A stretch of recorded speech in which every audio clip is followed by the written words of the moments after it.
இந்த கப்லேருந்து 2 கப்பு மைதா எடுத்து போல் எடுத்து வச்சுருக்கேன். இந்த கப்லேருந்து அரை கப்பு ரவை அதையும் போடுறேன். ஏலக்காய் தூள்,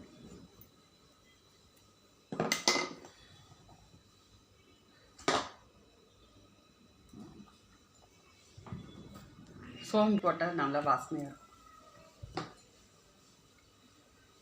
போட்டுட்டு கொஞ்சம் உப்பு ஒரு பிஞ்சு தான் போடணும், ரொம்ப போடக்கூடாது.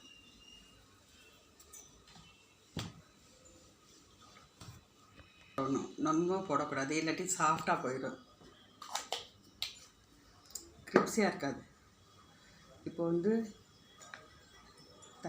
நெய்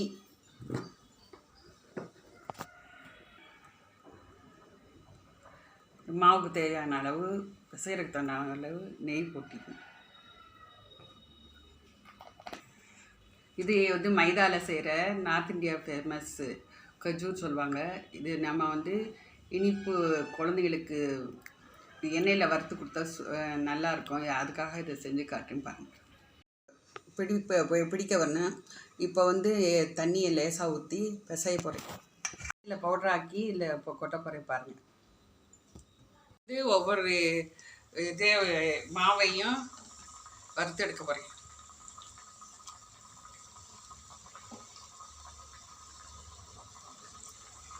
சிம்மில் வச்சுக்கணும், ரொம்ப ஹையில் வைக்கக்கூடாது, கறியிடும் ஜீனி போட்டதுனால.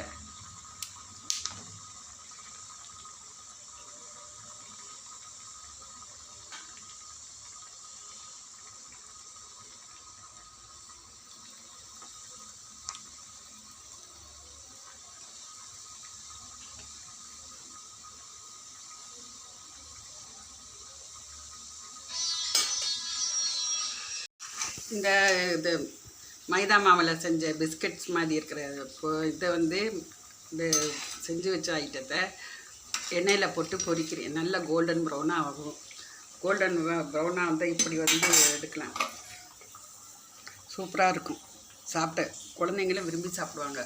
ஸ்வீட் ஐட்டம்னா குழந்தைங்களுக்கு ரொம்ப பிடிக்கும். இந்த மாதிரி ஸ்வீட் ஐட்டத்தை செஞ்சு இந்த கஜூரை வந்து காட்டுங்க, செஞ்சு குழந்தைங்களுக்கு கொடுங்க. ஹெல்த்தியான டிஷ்ஷு.